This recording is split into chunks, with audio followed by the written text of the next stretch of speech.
আসসালামু আলাইকুম ভিউয়ার্স, আমি নুসরাতুল সরকার বাঁধন আজ ইন্টারমিডিয়েটের একটি কবিতা নিয়ে এসেছি।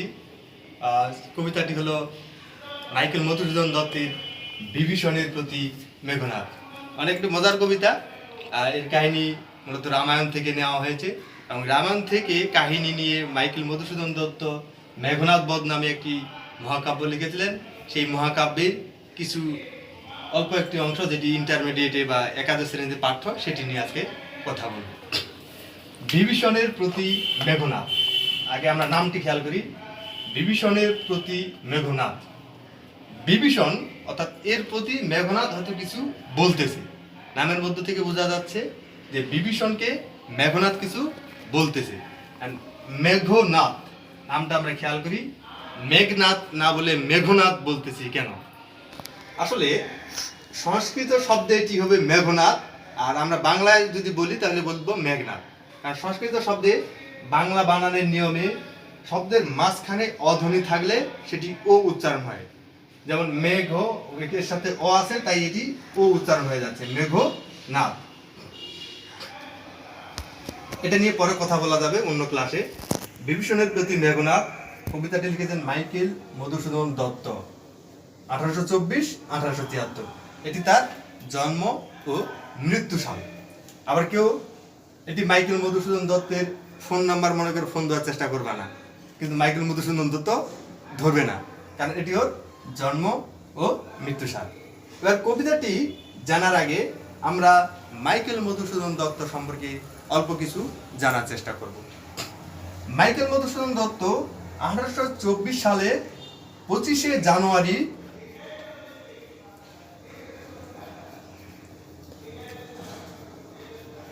জানুয়ারি যশোর জেলার সাগরদাড়ি গ্রামে জন্মগ্রহণ করেন। যশোর জেলার সাগরদাড়ি গ্রামে জন্মগ্রহণ করেন। তার পিতার নাম রাজনারায়ণ দত্ত,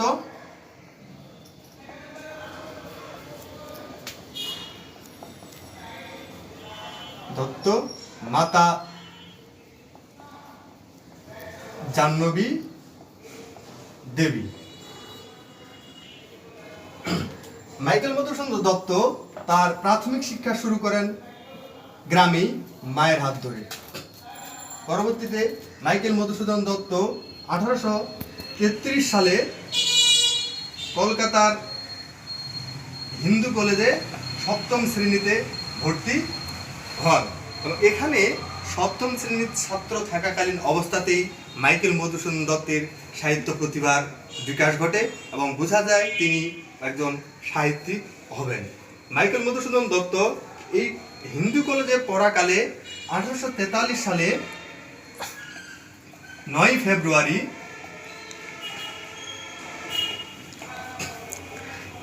তার নিজ ধর্ম হিন্দু ধর্ম ত্যাগ করে খ্রিস্টান ধর্ম গ্রহণ করেন। এবং খ্রিস্টান ধর্ম গ্রহণ করার আগে মাইকেল মধুসূদন দত্তের নাম ছিল শুধু মধুসূদন দত্ত। যেহেতু তিনি খ্রিস্টান ধর্ম গ্রহণ করলেন, তাই তার নামের আগে মাইকেল শব্দটি যোগ করা হয়।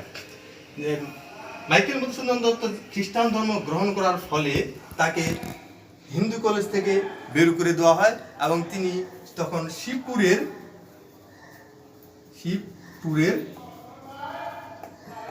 বিশপস কলেজে ভর্তি হন। শিবপুরের বিশপ কলেজে ভর্তি হন। এখানে ছাত্র থাকাকালীন সময়ে তিনি গ্রিক, লাতিন, হিব্রু ভাষায় দক্ষতা অর্জন করেন। শুধু তাই নয়, আমরা জানি মাইকেল মধুসূদন দত্ত একাধিক ভাষা জানতেন। তিনি এইগুলো ভাষা ছাড়াও জার্মান ভাষা, ইংরেজি ভাষা, ফরাসি ভাষা, সংস্কৃত ভাষা ও ইতালীয়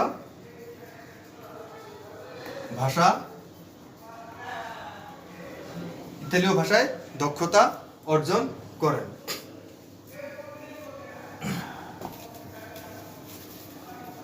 হিন্দু কলেজে কলেজের ছাত্র থাকাকালে মাইকেল মধুসূদন দত্তের যখন সাহিত্য প্রতিভার স্ফুরণ ঘটে, তার মনের ভিতরে একটি উচ্চ আকাঙ্ক্ষা জেগে ওঠে। কিসের আকাঙ্ক্ষা?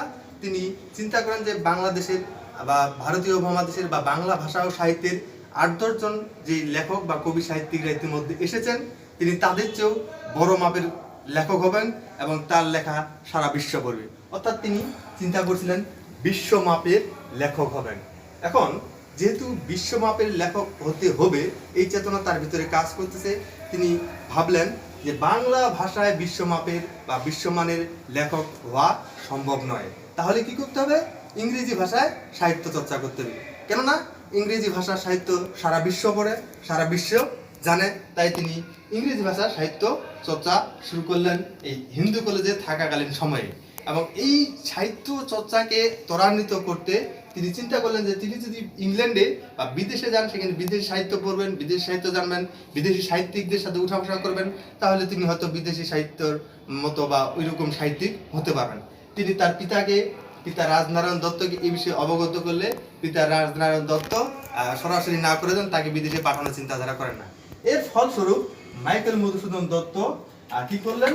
1843 সালে খ্রিস্টান ধর্ম গ্রহণ করলেন। আমরা জানি যে কোনো ধর্ম, মানুষ ধর্ম ত্যাগ করে অন্য কোনো ধর্মে গেলে সেই ধর্মের মানুষ তাকে স্বাগত জানায়, তাকে নানাভাবে সহযোগিতা করে, টাকা পয়সা হোক বা অর্থনৈতিকভাবে হোক, বিভিন্নভাবে সহযোগিতা করে। মাইকেল মধুসূদন দত্ত সেই সহযোগিতা নিতে চেয়েছিলেন খ্রিস্টানদের কাছ থেকে, যার ফলে তিনি খ্রিস্টান ধর্ম গ্রহণ করলেন এবং বিদেশে গেলেন এবং তিনি ইংরেজি সাহিত্য চর্চা করতেছেন। কিন্তু এর মধ্যে আমরা একটু আবার ব্যাকে যাব। মাইকেল মধুসূদন দত্ত বিশপ কলেজে অধ্যয়ন শেষে মাদ্রাজে গেলেন চাকরির খোঁজে বা জীবিকার সন্ধানে। সেখানে তিনি একজন ইংরেজ মহিলাকে বিয়ে করলেন। ইংরেজ মহিলাকে বিয়ে করলেন। এই মহিলার নাম হলো রেবেকা মেকটাভিস।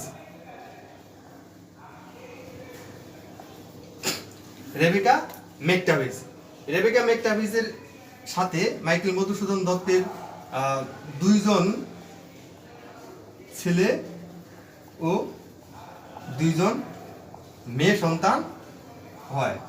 পরবর্তীতে মাইকেল মধুসূদন দত্তের সাথে এই রেবেকা মেকটাভিসের বিবাহ বিচ্ছেদ হয় এবং তিনি তখন বিয়ে করেন একজন ফরাসি বিদেশি মহিলাকে।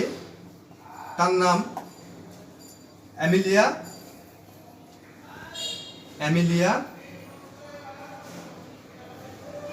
হেনরি এটা সোফিয়া।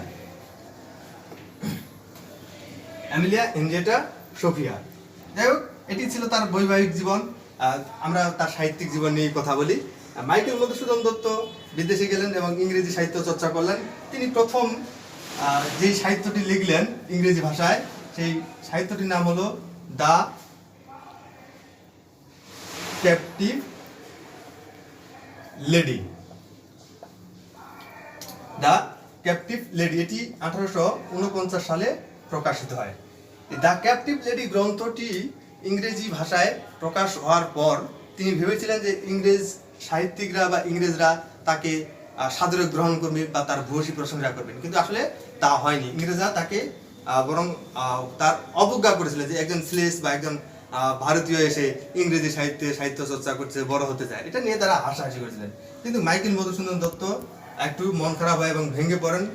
তারপরও তিনি তার আশা হারাননি। তিনি এই গ্রন্থটি ভারতের একজনকে উপহার পাঠান। তার নাম হচ্ছে গৌরদাস বসাক। এই গৌরদাস বসাককে উপহার পাঠান। গৌরদাস বসাক গ্রন্থটি পড়ে খুব খুশি হন এবং তিনি এই গ্রন্থটি বেথুন নামক একজনকে উপহার দেন। বেথুন গ্রন্থটি পড়ে খুবই অভিভূত হন এবং তিনি বুঝতে পারেন যে মাইকেল মধুসূদন দত্তের কাব্য প্রতিভা কত বড়। তিনি মধুসূদন দত্তকে চিঠি লিখলেন এবং বললেন যে আপনি দেশে ফিরে আসেন এবং বাংলা ভাষায় সাহিত্য চর্চা করেন, আপনি অনেক বড় মাপের সাহিত্যিক হতে পারবেন বলে আমরা প্রত্যাশা করি। মাইকেল মধুসূদন দত্ত অবশ্য তার কথা রেখেছিলেন। তিনি দেশে ফিরে আসলেন এবং বাংলা ভাষায় সাহিত্য চর্চা শুরু করলেন। মাইকেল মধুসূদন দত্ত সাহিত্য চর্চা শুরুর আগে বাংলা ভাষায় সাহিত্যগুলো ছিল অধিকাংশই পয়ার ছন্দ।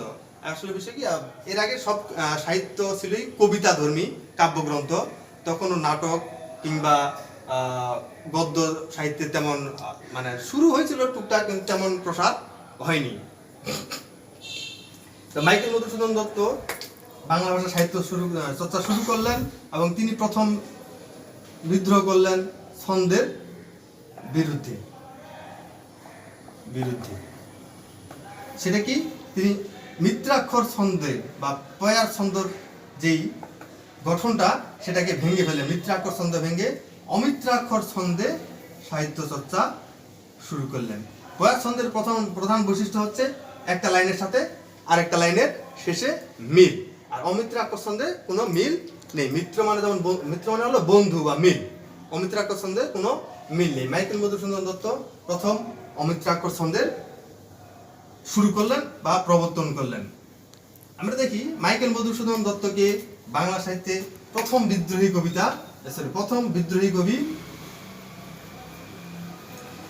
কবি বলা হচ্ছে। কেন তিনি বিদ্রোহী কবি? আসলে তিনি প্রথম বিদ্রোহ করেছিলেন সাহিত্যের প্রচলিত রীতির বিরুদ্ধে। তিনি বিদ্রোহ করেছিলেন। আবার তিনি ব্যক্তিগত জীবনেও দেখা যাচ্ছে, যখন সেই সময়ে ভারতীয় মানুষরা ধুতি কিংবা ধুতি পাঞ্জাবি পরে ঘুরে বেড়াচ্ছে, সেই সময়ে মাইকেল মধুসূদন দত্ত কোটটাই পরে চলতেছে, অর্থাৎ তার সকল কিছুতেই বিদ্রোহ। কিন্তু তিনি প্রথম বিদ্রোহ সাহিত্যের প্রচলিত প্রথার বিরুদ্ধে, ছন্দের বিরুদ্ধে। মাইকেল মধুসূদন দত্ত সাহিত্য চর্চা শুরু করলেন এবং তিনি প্রথম অমিত্রাক্ষর ছন্দের প্রবর্তন করলেন। শুধু তাই নয়, মাইকেল মধুসূদন দত্ত বাংলা ভাষা ও সাহিত্যের প্রথম সার্থক নাট্যকার এবং তিনি প্রথম সার্থক নাটক হিসেবে শর্মিষ্ঠা নামে একটি নাটক লিখলেন, যেটি 1859 সালে প্রকাশিত হয়। এটি বাংলা ভাষা ও সাহিত্যের প্রথম সার্থক নাটক। এছাড়া তিনি পদ্মাবতী ও কৃষ্ণকুমারী নামে আরো দুটি নাটক লিখেছিলেন। পদ্মাবতী, কৃষ্ণকুমারী নামে আরো দুটি নাটক লিখেছেন। মাইকেল মধুসূদন দত্তই বাংলা ভাষা ও সাহিত্যের, আমরা বলছি, প্রথম অমিত্রাক্ষর ছন্দের প্রবর্তক, প্রথম সার্থক নাট্যকার। শুধু তাই নয়, তিনি প্রথম সনেট বা চতুর্দশপদী কবিতা লিখলেন। সনেটকে বাংলায় বলা হচ্ছে চতুর্দশপদী কবিতা, অর্থাৎ চতুর্দশ মানে হলো 14, পদ মানে হচ্ছে লাইন বা পংক্তি। যে কবিতায় 14টি লাইন বা পংক্তি থাকে তাকে সহজ কথায় চতুর্দশপদী কবিতা বলা হয়। মাইকেল মধুসূদন দত্ত এই চতুর্দশপদী কবিতা বাংলা ভাষায় প্রথম নিয়ে আনলেন তার বঙ্গভাষা নামক কবিতাটির মধ্য দিয়ে। এই কবিতায় তিনি বলেন, হে বঙ্গ ভান্ডারে তব বিবিধ রতন, তা সবে অবোধ আমি অবহেলা করি। অর্থাৎ তিনি এই বাংলা ভাষার গুরুত্ব বুঝতে পারলেন এবং সাহিত্য চর্চায় মনোনিবেশ করলেন এই কবিতার মধ্য দিয়ে। বা যাই হোক, এটা আমি না বলছি প্রসঙ্গটি। শুধু তাই নয়, মাইকেল মধুসূদন দত্ত এবার তিনি প্রথম মহাকবি যিনি বাংলা ভাষায় প্রথম সার্থক মহাকাব্য লিখেন এবং তার মহাকাব্যটির নাম হলো মেঘনাদ বধ কাব্য। এটি 1861 সালে প্রকাশিত হয়। এই মেঘনাদ বধ কাব্যই বাংলা ভাষার প্রথম সার্থক মহাকাব্য। অনেকেই বলেন এটি বাংলা ভাষার প্রথম মহাকাব্য। আসলে বাংলা ভাষার প্রথম মহাকাব্য, এর আগে অনেকেই মহাকাব্য লেখার চেষ্টা করেছেন, সেগুলো তো সার্থক না। যেমন নবীন চন্দ্র সেন লিখেছিলেন কুরুক্ষেত্র, রৈবর্ত, প্রবাস নামক ত্রয়ী মহাকাব্য। এই মেঘনাদ বধ মহাকাব্যের, আচ্ছা আমি পরে বলতেছি বিষয়টি। তিনি এই মাইকেল মধুসূদন দত্ত শুধু তাই নয়, তিনি প্রথম বাংলা ভাষায় কি করলেন, প্রহসন, সার্থক প্রহসন লিখলেন। প্রহসন অর্থাৎ ব্যঙ্গধর্মী নাটক লিখলেন, এবং সেই প্রহসনগুলোর নাম হলো একেই কি বলে সভ্যতা, একেই কি বলে সভ্যতা, আরেকটি হলো বুড়ো শালিকের ঘাড়েরও, বুড়ো শালিকের ঘাড়ে রো। তাহলে আমরা কি পাচ্ছি, কয়েকটা বিষয়। তিনি প্রথম অমিত্রাক্ষর ছন্দের প্রবর্তক, তিনি প্রথম সার্থক নাট্যকার বা নাটকের প্রবর্তক, তিনি প্রথম সার্থক মহাকাব্যের প্রবর্তক, তিনি প্রথম সার্থক প্রহসনের প্রবর্তক। যে বিষয়টি নিয়ে কোথাও যে মেঘনাদ বধ কাব্য, এই মেঘনাদ বধ কাব্যেরই কিছু অংশ আমাদের এই আজকের কবিতাটি। এবার আমরা সরাসরি আমাদের কবিতায় চলে যাই। আসলে মাইকেল মধুসূদন দত্ত এখানে একটু, আমরা জানি মেঘনাদ বধ কাব্যের যে কাহিনী, সেটি আসলে রাম, লক্ষ্মণ, রাবণ, সীতা এদেরকে নিয়ে কাহিনী। এখন এই কাহিনীটি আমরা কোথায় পাই? এই কাহিনীটি আসলে আছে হিন্দুদের যে প্রধান ধর্মগ্রন্থ রামায়ণ, বিখ্যাত একটি সংস্কৃত মহাকাব্য রামায়ণ, বাল্মীকি, এই রামায়ণের কাহিনীটি মূলত এই মেঘনাদ বধ কাব্যে আসছে। তাহলে দেখা যাচ্ছে যে রামায়ণের কাহিনী যদি তিনি লিখেন, তাহলে এটি তার মৌলিক রচনা কি না? অনেকেই বলে এটি তার মৌলিক রচনা নয়। আসলে রচনাটি মৌলিক, কাহিনীটি মৌলিক নয়। কাহিনীটি রামায়ণ থেকে ধার করা, তবে কাহিনীটি হুবহু কপি করা নয়। এই রামায়ণের যে কাহিনী, সেই কাহিনী তিনি কাহিনীটিকে একটু পাল্টিয়ে দিয়েছেন। কিভাবে? রামায়ণের কাহিনীতে দেখা যায় যে রাম লক্ষ্মণ সেখানে নায়ক, বা রাম লক্ষ্মণের গুণকীর্তন করা হয়েছে, রাবণকে সেখানে ভিলেন হিসেবে দেখানো হয়েছে। কিন্তু মেঘনাদ বধ কাব্যে এসে কাহিনীটি উল্টে যায়। এখানে রাম লক্ষ্মণই হয়ে গেল ভিলেন এবং রাবণই হয়ে গেল নায়ক। এটি মাইকেল মধুসূদন দত্তের কৃতিত্ব। এবং এখানে মূলত রাবণ ও মেঘনাদকেই তিনি বড় করে দেখেছেন। এবার আমাদের এই কবিতাটি জানার আগে আমাদেরকে রামায়ণের কাহিনীটি অল্প হলে মানে কিছু জানতে হবে, তাহলে আমাদের কবিতাটি বুঝতে সুবিধা হবে। এবার আমি সংক্ষেপে সেই বিষয়টি নিয়ে কথা বলতেছি এবং আস্তে আস্তে আমরা কবিতার ভিতরে প্রবেশ করব। রামায়ণে দেখা যায় যে অযোধ্যা নামে একটি নগরী আছে, অযোধ্যা। এই নগরীর রাজা হলেন দশরথ। অযোধ্যা নগরীর রাজা হলেন দশরথ। এই দশরথের তিনজন বউ, কৌশল্যা, কথা হচ্ছে কৌশল্যা, কৈকেয়ী, আর হলো সুমিত্রা। রাজা দশরথের তিনজন বউ, কৌশল্যা, কৈকেয়ী, সুমিত্রা। কৌশল্যার দশরথের এই তিন বউ, কারো কোনো সন্তান নেই। রামায়ণের কাহিনী একটু আমি সংক্ষেপে বলতেছি।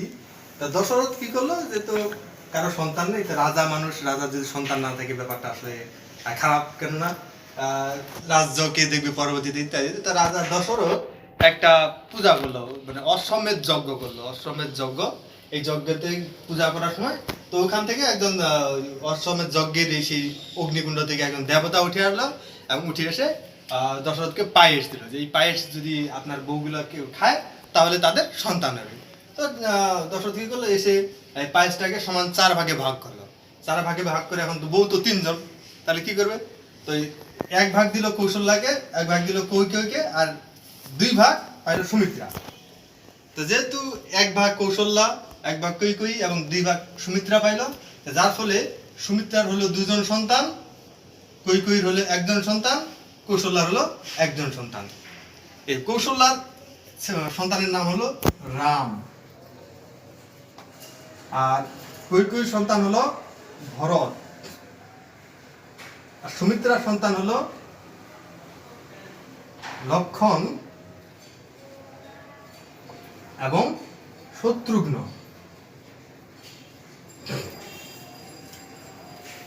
লক্ষ্মণ এবং শত্রুঘ্ন,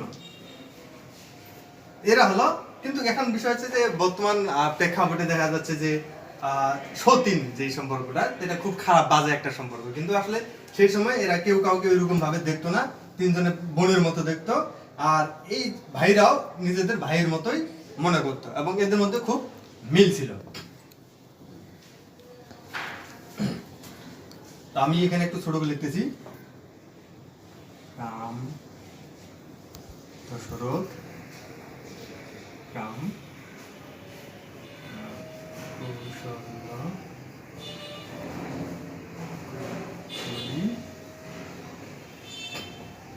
সুমিত্রা। রাম ভরত লক্ষণ শত্রুঘ্ন। ছোট করে দিলাম আর আমরা বুঝে নেব। তো যাই হোক, এখন এই তো রাজা দশরথ একবার খুব অসুস্থ হয়ে গেছিল। তো অসুস্থ হওয়ার ফলে তাকে কই কই খুব সেবা টেবা করে সুস্থ করছে। তা তখন রাজা দশরথ তাকে বলছে যে তুমি কি চাও, তুমি যা চাও আমি তাই চাও। তো তখন কই কই তার কাছে বলছে ঠিক আছে আমি পরে চেয়ে নেব। তো এবার যে বিষয়টা হয় যে রাজার পরবর্তীতে রাজা কি হবে, রাজার পরবর্তীতে রাজা হবে রাজার বড় সন্তান, এটাই স্বাভাবিক। আর রাজার বড় সন্তান হলো রাম। রাম নানা দিক দিয়ে নানা গুণে গুণান্বিত, সে সূর্য বীর্য এবং ভদ্রতা সব দিক দিয়ে রাম ছিল শ্রেষ্ঠ।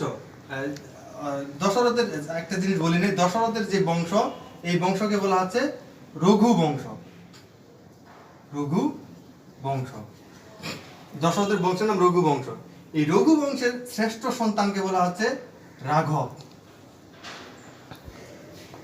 রঘুবংশের শ্রেষ্ঠ সন্তানকে বলা হয় রাঘব। এই রঘুবংশের শ্রেষ্ঠ সন্তান হলেন রাম। তো রাম রাজা হবে এই বিষয়টা কই কই প্রথমে কিছু না বলে একজন কূটনীত প্ররোচনায় কই কই বিষয়টা দিয়ে বাধা দিল। কই কই কূটনীত তাকে এমন ভাবে প্ররোচনা দিল যে রাম যদি রাজা হয় তাহলে তুমি তো রাজমাতা হতে পারবে না, ভরত যদি রাজা হয় তুমি রাজমাতা হবে, ইত্যাদি ইত্যাদি। তখন কই কই কি করলো, দশরথকে বললো যে আমার ইচ্ছার কথা বলছিলেন, আমার একটা ইচ্ছা আছে যে কি ভরতকে রাজা বানানো হোক। তো তখন দশরথ এটা প্রতিবাদ করলো, না এটা কখনোই সম্ভব না, রামকে রাজা করা হবে। তো তখন বলছে তুমি তাহলে অন্য ইচ্ছার কথা বলো। ঠিক আছে, কই কই তখন কূটনীতি প্রচারে নতুন একটা চক্রান্ত করলো। তো সে বললো যে ঠিক আছে রামকে রাজা বানানো হোক। তো আমার একটা ইচ্ছা আছে, সেটা হচ্ছে রামকে বনবাসে পাঠানো হোক। তো দশরথ তো বিষয়টা নিয়ে খেপে গেল, হ্যাঁ কেন বনবাসে পাঠানো হবে ইত্যাদি ইত্যাদি বিষয়। তো রাম তখন কি বললো, রাম বললো না ঠিক আছে আমি বনবাসে যাব। কারণ রাম তার মাকে খুব শ্রদ্ধা করতো, সকল মাকেই। আর সৎ মা বলতে যেই বুঝে এই রাম লক্ষণ এর আগে সেইভাবে দেখতো না। তো রাম বলছে না, মা যেহেতু চেয়েছে আমি বনবাসে যাব, আমি বনবাসে যাব। ঠিক আছে, কারণ রাম বনবাসে যে মনে করছে এই জায়গায় রাম বনবাসে যাবে, এটা বনবাস, রাম বনবাসে যাবে। তো রাম যখন বনবাসে যাবে, রামের সাথে তার স্ত্রী সীতা বললো আমিও যাব। সীতা কি করলো যে আমিও যাব। রাম যাবে, সীতা যাবে, তার ভাই লক্ষণ বলতে না আমিও যাব, কারণ আমি আমার ভাই রামকে একা ছাড়তে পারি না। কারণ লক্ষণ রামকে খুব ভালোবাসতো, তাই বললো যে আমিও যাব। তাহলে রাম গেল, লক্ষণ গেল, সীতা গেল, তিনজনে মিলে এরা বনবাসে গেল। এখন এইখানে এই যে এই জায়গায় বনবাসে তারা ধরো যে এখানে থাকতেছে একটা ঘরে, কুড়ে ঘর তৈরি করে এখানে তারা আছে। এই বনের পাশেই ছিল একটি সাগর। এই সাগরের পাশেই একটা বিশাল সাম্রাজ্য ছিল, বেশ আর কি সেই সময়ের বিখ্যাত সাম্রাজ্য এবং সবচেয়ে সমৃদ্ধশালী সাম্রাজ্য। সেই সাম্রাজ্যটির নাম হলো লঙ্কাপুরী। লঙ্কাপুরী, যাকে কনক লঙ্কাও বলা হয়। কনক লঙ্কা, কনক লঙ্কা কেন? কারণ এই লঙ্কাপুরীটি অনেকে বলে যে স্বর্ণ দ্বারা নির্মিত, কিংবা এখানে প্রচুর সোনা পাওয়া যায় বা স্বর্ণ পাওয়া যায়, তাই এটিকে কনক, স্বর্ণের আরেক নাম আমরা জানি কনক, তাই একে কনক লঙ্কা বলা হয়। এই লঙ্কাপুরীর রাজা হলেন রাবণ। লঙ্কাপুরীর রাজা রাবণ। এখন এই লঙ্কাপুরীর রাজা হলো রাবণ। রাবণের মায়ের নাম হলো নিকষা সতী, তিনি খুব সতী মানুষ ছিলেন, নিকষা সতী। এই নিকষা সতীর সন্তান হলো রাবণ, তারপরে কুম্ভকর্ণ, আর একটা মেয়ে আছে, মেয়ের নাম হচ্ছে শূর্পণখা। শূর্পণখা, এই শূর্পণখাকে নিয়েই যত ঘটনাটা মূলত শুরু। আদরের ছোট বোন, দুই ভাইয়ের এক বোন। এই শূর্পণখা লঙ্কাপুরী থেকে মাঝে মাঝে কি করতো, এই সাগর পার হয়ে এই বনে ঘুরতে আসতো। মাঝে মাঝে যখন বিরক্তি লাগে বা অবসাদের সময়, রাজকন্যা বা রাজার রাজা সবাই ঘুরে আসে। অনেকে দেখেন আগে রাজারা কি করতো, হয় শিকারে যেত কিংবা ঘুরতে যেত কিংবা ইত্যাদি ইত্যাদি কারণে বাইরে যেত। এই শূর্পণখা এই বনে ঘুরতে আসছে। ঘুরতে আসে, এখানে আসেই সে কি করলো, রামকে দেখতে পাইল। এবং রাম তো আমরা জানি যে অনেক সুদর্শন পুরুষ, সুন্দর পুরুষ। রামকে দেখেই সে লাভ এন্ড ফার্স্ট সাইট, অর্থাৎ প্রথম দেখাতেই মুগ্ধ হয়ে গেল, সে রামের প্রেমে পড়ে গেল। এবং যার ফলে সে কি করলো, রামকে প্রপোজ করলো যে আই লাভ ইউ, আমি তোমাকে চাই। কিন্তু রাম বললো, না এটা তো কখনো সম্ভব না, আমি তোমাকে ভালোবাসতে পারি না, কারণ আমার ঘরে সতী বউ আছে, আমার স্ত্রী আছে, সীতা আছে। আমার স্ত্রী থাকতে আমি তো তোমার সাথে প্রেম করতে পারি না বা ভালোবাসতে পারি না, তুমি তাহলে অন্য কোথাও দেবে। ওদিকে আবার দেখা যাচ্ছে লক্ষণ ছিল, সে পরে লক্ষণকে দেখলো। সে আসে কি করলো, তখন রামের লক্ষণ আমরা জানি যে রাম অনেক গুণে অনেক সুন্দর মানুষ, ঠিক আছে, কিন্তু লক্ষণ অনেক হ্যান্ডসাম বডি বিল্ডার। তো সে লক্ষণকে দেখে লক্ষণের প্রেমে পড়ে গেল। সে লক্ষণকেও একইভাবে প্রপোজ করলো। তো লক্ষণ তো আর বাজা ছেলেদের মতো না যে যার তার সাথে প্রেম করবে। লক্ষণ তাকে নাকচ করে দিল যে না, এটা সম্ভব না।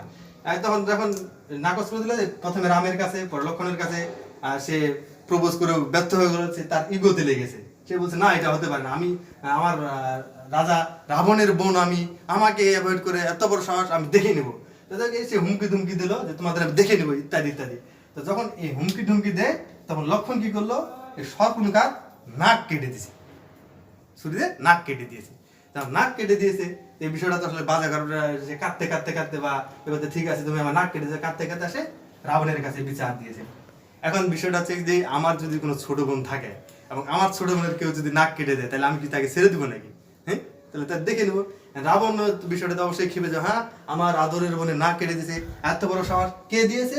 ওই রামের ছোট ভাই লক্ষণ। কোথায় আছে? ওই বনবাসে আছে। রাবণ তখন কি করলো, তাদের শাস্তি দেওয়ার জন্য এখান থেকে রাগে ছুটি আসলো এবং এসে এখানে দেখলো যে ঘুরে ঘুরে কি আছে, রাম আছে, লক্ষণ আছে, সীতা আছে। এবং সে প্রথমে গেলো সীতার দিকে বই একটু মানে মুগ্ধ হয়ে গেল, স্বাভাবিক সিনেমার মতো নায়িকার দেখে একটু মায়া লেগে গেল। সে তখন রাম লক্ষণকে প্রতিশোধ নেবে কিভাবে, সে চিন্তা করলো যে সীতাকে যদি তুলে নিয়ে যাওয়া হয় তাহলে কান টানলে মাথা আসে। তো ব্যাপারটা হচ্ছে সীতাকে তুলে নিয়ে গেলে রাম এবং লক্ষণ আসবে, তখন নিজের রাজ্যে নিজের ইচ্ছা মতো তাদের শাস্তি দিতে পারবে কিংবা হত্যা করতে পারবে। সে সীতাকে তুলে নেওয়ার চিন্তাধারা করলো। আর সীতাকে তুলে নিলে কিভাবে তুলে নিবে, এখানে রাম আছে, লক্ষণ আছে, সেটা তো সম্ভব না।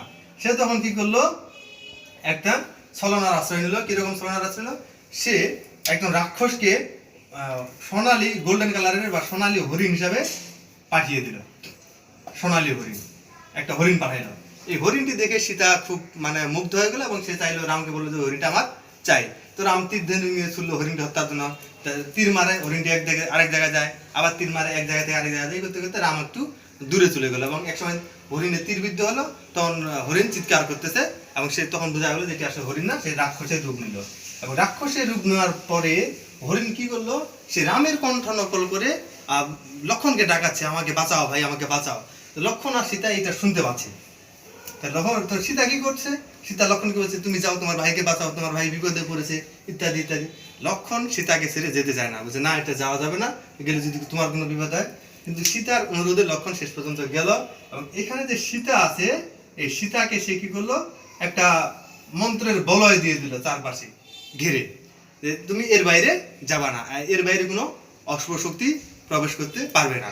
তো লক্ষণ যখন রামের কাছে গেল, এই রাস্তা তো ক্লিয়ার, রাবণ চলে আসলো এখানে, রাবণ এসে সীতাকে নিয়ে যাবে, কিন্তু সে এই বলয় অতিক্রম করতে পারছে না। তখন কি হলো, এই রাবণ সাধুর বেশি আসলো, মানে সন্ন্যাসীর বেশি, ঋষির বেশি। আগে আমরা জানি যে হিন্দু ধর্মের অনেক ঋষি মনীষী বনে জঙ্গলে ধ্যান করতেন, তপস্যা করতেন, তো এটাই স্বাভাবিক। রাবণ ঋষির বেশি আসলো এবং তার কাছে কিছু জল পানির খাবার চাইলো। তো সীতা বললো ঠিক আছে, আপনি আসেন, আমি ভিতরে এসে খেয়ে যান। কিন্তু রাবণ বলছে না, আমি ভিতরে যাব না, তুমি এসে দিয়ে যাও। প্রথমে সীতা দিতে চাইলো না। তো তখন রাবণ বললো যে তুমি যদি না আসো তাহলে আমি অভিশাপ দিব, তোমার স্বামী মারা যাবে। তা আগের মুনি ঋষিদের অভিশাপ ছিল ভয়ানক অভিশাপ, এবং সেই অভিশাপগুলো খুব কার্যকারী ছিল। দেখা যায় তারা এমন অভিশাপ দিয়েছে যে দেবতা পর্যন্ত মাটিতে নেমে আসছে, এমন অভিশাপ দিয়েছে, দেবতা পর্যন্ত ক্ষতি হয়েছে। সেখানে রাম লক্ষণ কি, তো যাক সীতা ভয় পেয়ে তাকে খাবার দিতে বলে বাইরে আসছে, তখন রাম তাকে ধরে নিয়ে যায়, রাবণ তাকে ধরে নিয়ে যায়। তো তার ফলে কি হলো, এখন রাম লক্ষণ কি করবে, সীতাকে উদ্ধার করতে যাবে। এই লঙ্কাপুরীতে উদ্ধার করতে গেলে কি হবে, তাদের মধ্যে একটা ফাইট হবে, যুদ্ধ হবে। এই যুদ্ধ হলো আলটিমেটলি এদের মধ্যে একটা যুদ্ধ শুরু হয়ে গেল। এবং এই যুদ্ধে প্রথম দিনের সেনাপতি ছিল রাবণের বড় ছেলে, সেনাপতি রাবণের বড় ছেলে বীরবাহু। সে ভালোভাবে যুদ্ধ করেছে, যুদ্ধ করে সে মারা গেছে। এবং তারপরে যুদ্ধের সেনাপতি করা হলো রাবণের আরেক ছেলে মেঘনাথকে। যুদ্ধের সেনাপতি করা হলো। যুদ্ধে যাওয়ার আগে এখন মেঘনাথ কি করলো,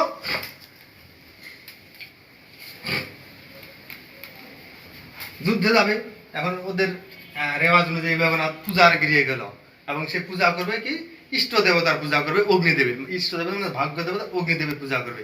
এই জন্য সে পূজার ঘরে গেল, এবং সেই ঘরটির নাম ছিল নিকুম্ভিলা যজ্ঞাগার।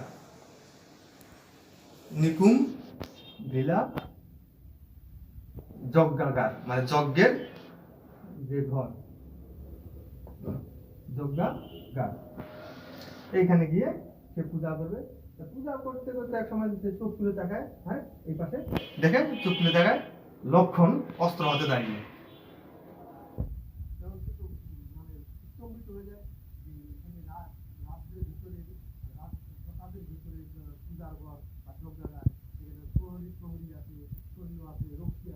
হাজার হাজার মানুষ আছে, এতগুলো মানুষ আছে, লক্ষণ এখানে কিভাবে আসবে, অবাক হয়ে যাবে। হঠাৎ করে দেখে যে এই পাশে ঘরের অপর পাশে দরজায় দাঁড়িয়ে তার চাচা মেঘনাথ দাঁড়িয়ে আছে। তো এই লঙ্কা, সে সময় বলা হতো লঙ্কাপুরের সবচেয়ে জ্ঞানী পণ্ডিত বিচক্ষণ মানুষ ছিল হচ্ছে মেঘনাথ। লঙ্কাপুরের সবচেয়ে পণ্ডিত এবং জ্ঞানী বিচক্ষণ মানুষ ছিল মেঘনাথ। এখন আমি ভুল বলছি, বিভীষণ, তার চাচা বিভীষণ, তিনি ছিল সবচেয়ে জ্ঞানী পণ্ডিত বিচক্ষণ ব্যক্তি। তো মেঘনাথ যখন দেখলো যে এই পাশে লক্ষণ এবং দরজার সামনে দাঁড়িয়ে বিভীষণ, তো তখন সে বুঝতে পারলো লক্ষণ ভিতরে কিভাবে এলো। তখন কবিতাটি আমাদের এখান থেকেই শুরু, যে এতক্ষণে অরিন্দম কহিলা বিষাদে লক্ষ্য ঘুরে হয় জানিনি কেমনে আসি লক্ষণ কষিল। এবার মেঘনাথ বুঝতে পারলো যে এতক্ষণে আমি বুঝলাম যে কিভাবে লক্ষণ ভিতরে প্রবেশ করলো, কারণ চাচার যেহেতু দরজা দাঁড়িয়ে ভিতরে আছে, এখানে কিন্তু বিষয় আছে, চাচার সহযোগিতায় এসেছে, এটা লক্ষণ মেঘনাথ বুঝতে পারল।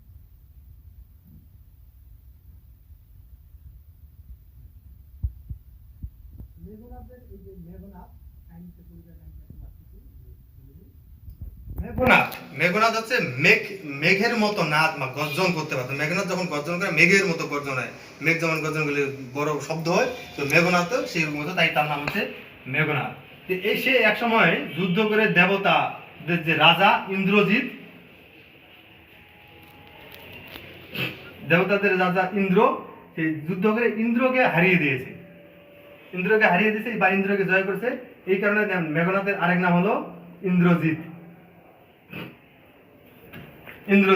তো ইন্দ্রকে ইন্দ্রের আরেক নাম বাসব। সে যেহেতু মেঘনাথ যুদ্ধ করে তাকে হারিয়েছে বা তাকে ভয় দেখিয়েছে, ত্রাস দেখিয়েছে, এই জন্য তার আরেক নাম বাসব ত্রাস।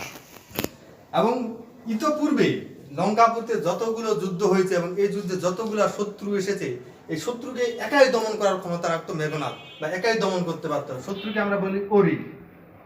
এই যে শত্রুকে সে দমন করতো, তাই তার নাম হচ্ছে অরিন্দম। তাহলে মেঘনাথের নাম কি? মেঘনাথ, ইন্দ্রজিৎ, বাসবরাজ, অরিন্দম। এই মেঘনাথ বিভীষণকে এবার জিজ্ঞাসা দিয়েছে, চাচা তুমি আমার চাচা হয়ে, আপন চাচা হয়ে তুমি কিভাবে এই কাজটা করলা, তুমি কিভাবে লক্ষণকে ভিতরে নিয়ে আসলা বা ইত্যাদি ইত্যাদি তাকে নানাভাবে ধিক্কার দিতে কবিতাটা এখান থেকে শুরু হচ্ছে। এবং এই ধিক্কারগুলো দিচ্ছে কিভাবে, এবং ধিক্কার দিতে গিয়ে তিনি নানাগুলো বিষয় তুলনা করতেছেন। তুলনা করছে কিরকম ভাবে, যে চাচা তুমি তো বিচক্ষণ মানুষ, তুমি তো জ্ঞানী মানুষ, তোমার মতো জ্ঞানী যে লঙ্কাপুরীতে নাই, তুমি এত জ্ঞানী হয়ে তুমি কিভাবে এই কাজটা করলা। আর যে কোনো বিষয় দেখা যাচ্ছে যে আমার সাথে যদি আরো কারো অন্য কোনো পরিবারের সংঘর্ষ হয়, আমার পরিবারের সদস্যরা কি হবে, আমার পক্ষ নিয়ে, এটাই তো স্বাভাবিক। কিন্তু যদি ওদের পক্ষ নেয় তাহলে ব্যাপারটা আসলে কেউ মানতে পারবে না, বা ব্যাপারটা মানার মতো নয়। মেঘনাথ এটা তো মানবে না। তখন সে তুলনা করছে কিছু, তাকে ধিক্কার দিয়ে তুলনা করছে কিভাবে, যে রাবণ বা রক্ষপুর লঙ্কাপুর, যেটা একে বলা হচ্ছে রক্ষপুর বলার কারণ হচ্ছে রাবণরা আসলে রাক্ষস, এরা মানুষ নয়, রাক্ষস। আর এরা হচ্ছে মানুষ বা দেবতা। এই রাক্ষসদের যে পুর, বা এই জন্য তাদের বলা হচ্ছে রক্ষপুর। বলছে যে এই রক্ষপুরের সবাই হলো শশীর মতো বা চাঁদের মতো, আর এরা হচ্ছে রাম লক্ষণেরা হলো ধুলার মতো। কিসের মতো? ধুলার মতো। যে চাঁদ কি কখনো ধুলাতে এসে নামতে পারে? কখনো নামবে? এটা সম্ভব? তো তুমি মেঘনাথ বা তুমি বিভীষণ চাচা, তুমি হলো শশীর মতো, চাঁদের মতো, তুমি কি করে ধুলায় নেমে আসতেছে? এটা তো কখনোই সম্ভব না। তুমি এই কাজটা করো না, তুমি ফিরে এসো, বা এখনো সময় আছে, তুমি আমাদের পক্ষে থাকো, ওদেরকে সহযোগিতা করো না। আবার তাকে বলছে যে আমরা হলো মৃগেন্দ্র কেশরী, মানে হলো সিংহ, আমরা হলাম সিংহের মতো, আর রাম লক্ষণেরা হলো শৃগালের মতো। তুমি সিংহর মতো মানুষ, সিংহ হয়ে তুমি কিভাবে শৃগালের পক্ষ নিচ্ছ? সিংহ কি কখনো শৃগালের কাছে মাথা নত করে, বা শিয়ালের কাছে মাথা নত করে? এটা কখনো সম্ভব নয়। তো তুমি সিংহ হয়ে শিয়ালের কাছে মাথা নত করছো, এটা কি করে সম্ভব?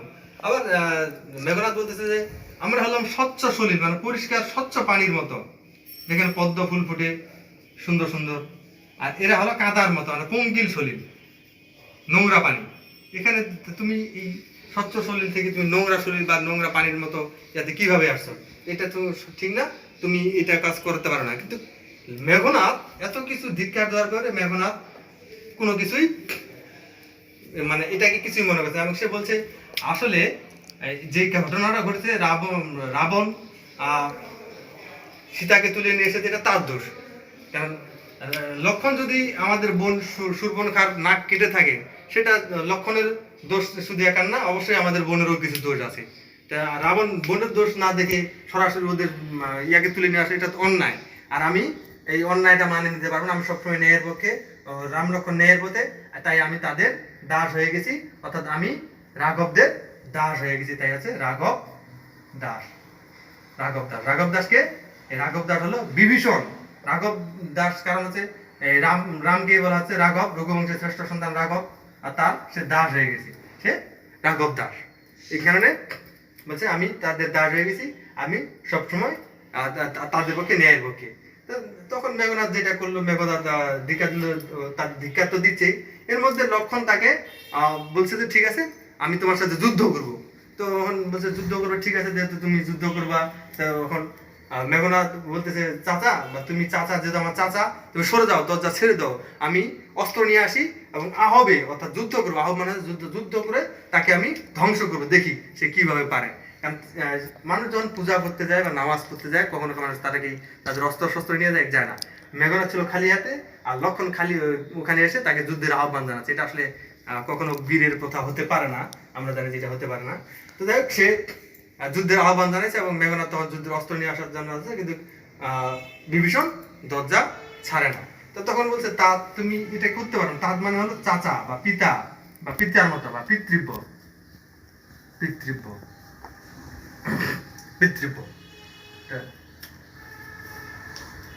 চাচা, তুমি এটা কাজ করতে পারো। লক্ষণ যেহেতু তাকে যুদ্ধের আহ্বান জানাচ্ছে এবং একজন অস্ত্রহীনকে সে যুদ্ধের আহ্বান জানাচ্ছে, তাই এটা নিয়ে সে মেঘনাথ তাকে ধিক্কার দিচ্ছে যে তুমি অস্ত্রহীনে কি করে যুদ্ধের আহ্বান জানাবে? এই যে তুমি নাকি একজন বিশাল বীর, তুমি নাকি রাঘব বংশের সবচেয়ে বড় বীর, তুমি অনেক বড় বীর, তুমি একজন পূজার ঘরে এসে, যজ্ঞাগারে এসে একজন অস্ত্রহীনকে যুদ্ধের আহ্বান জানাচ্ছে, তোমার কি বীর কথা? এটা কেমন বীর কথা? তোমার এই কথা শুনে এমন কোনো বাচ্চা নাই, যে রক্ষপুরের এমন কোনো বাচ্চা নেই যে হাসবে না। তোমার কথা শুনলে সবাই হাসবে, এটা হতে পারে না। তা তুমি যে এখানে এসেছো আমার চাচার সহযোগিতায়, এবং আরেকটা হচ্ছে যে মায়া দেবীর সহযোগিতায়। এখন একটা বিষয় আমরা খেয়াল করি যে একটা রাজপ্রাসাদে রক্ষী থাকে, সৈন্য থাকে, প্রহরী থাকে, অনেক কিছু থাকে, সবকিছু বাদ দিয়ে লক্ষণ যদি ভিতরে প্রবেশ করেছে, এটা ছলনা বা মায়ার ব্যাপার দিয়ে, মায়ার আশ্রয় নিয়ে সে ভিতরে প্রবেশ করেছে। মায়া দেবী কি করছে, মায়া দিয়ে সবাই চোখের সামনে দিয়ে আড়াল করে দিয়ে লক্ষণকে ভিতরে নিয়ে এসেছে। এখানেও কাহিনী আছে। আসলে রামায়ণে দেখা যায় যে যখন সীতাকে রাম তুলে নিয়ে যায়, রাবণ তুলে নিয়ে যায়, তখন রাম লক্ষণ বা এরা দেবতারা কি করে ইন্দ্রের কাছে যায় যে আমরা মেঘনাথের সাথে যুদ্ধ করব, আপনি আমাদের সহযোগিতা করুন।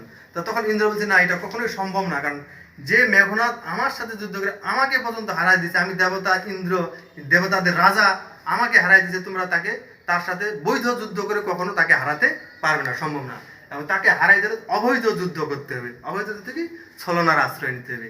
এবং দেবতারা সেই ছলনার আশ্রয় হিসেবে মায়া দেবীকে পাঠায়, এবং মায়া দেবী ছলনার এর ভিতরে প্রবেশ করে।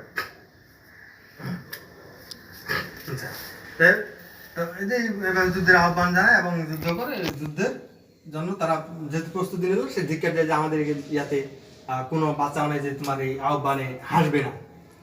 এরপরে কি হলো, সে চাচাকে আবার বলতেছে, চাচা ও তুমি অনেক কিছু জ্ঞান দেওয়ার আর কি চাচাকে চেষ্টা করতে, চাচা তো কোনো কথাই শুনে না।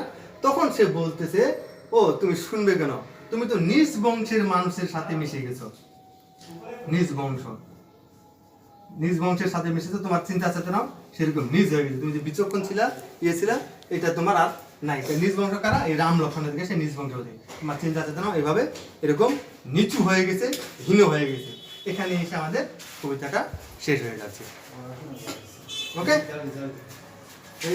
তারপরে এই যে আমরা তাহলে দেখি যে রাক্ষস বংশের কি রাবের লঙ্কাপুরী থেকে রাবণ, মেঘনাদ, তারপরে হলো বিভীষণ আর কুম্ভকর্ণ। কুম্ভকর্ণকে বলা হয়, একটা বিষয় আমি বলি নাই,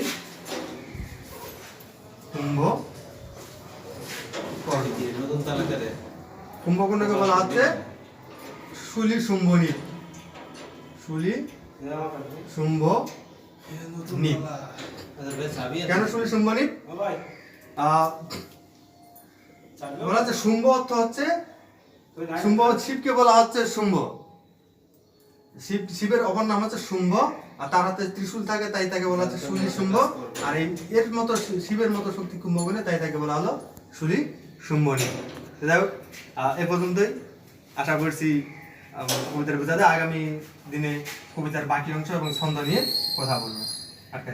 আমরা দেখব বিভীষণের প্রতি মেঘনাদ কবিতার ছন্দ বিচার করব। ওকে, এটি হচ্ছে 14 মাত্রার অমিল প্রবাহ ছন্দ। অমিল প্রবাহ কি দেখা যাচ্ছে যে আমরা যদি বলি গগনে গরজে মেঘ ঘন বরষা, আমি একটু লিখি সেই শব্দটি, বরষা, কুলে একা বসে আছি নাহি ভরসা। এই যে প্রথম লাইনের সাথে দ্বিতীয় লাইনের এখানে সা, এখানে সা, মিল, এটা হচ্ছে মিল ছন্দ। আর আমরা যদি এতক্ষণে অরিন্দম কহিলা বিষাদে জানুনি কেমনে আসি লক্ষণ পশিল, প্রথম লাইনের সাথে সেই লাইনের কোনো মিল নাই, তাই এটিকে বলা হচ্ছে অমিত্রাক্ষর ছন্দ। এই আমাদের এই আজকের এই কবিতাটি 14 মাত্রার অমিত্রাক্ষর ছন্দ। মাত্রা জিনিসটা কি, আমরা যখন ছন্দ পড়বো বা ছন্দ শাস্ত্র পড়বো, তখন মাত্রা জিনিসটার অনেকগুলো বিষয় আছে। মাত্রা হচ্ছে, আমরা জানি যে এই কবিতার যে শব্দগুলো আছে, এই কবিতার বর্ণগুলো আছে, বর্ণগুলো বিভিন্ন ছন্দে বিভিন্নভাবে মাত্রা ধরা হয়। তাই আমরা সেটা আসলে অত কিছু বিষয়ে বলা যাবে না, আমি সংক্ষেপে এইটার বিষয়ে শুধু কবিতার ছন্দ বিচার করে দেখাচ্ছি। যে এতক্ষণে, এতক্ষণ 1 2, এতক্ষণে 1 2 ক্ষণে 2 4, অরিন্দম, ও রি দম, তাহলে 1 2 3 4 5 6 7 8, এতক্ষণে অরিন্দম কহিলা বিষাদে জানুনি কেমনে আসি লক্ষণ পশিল।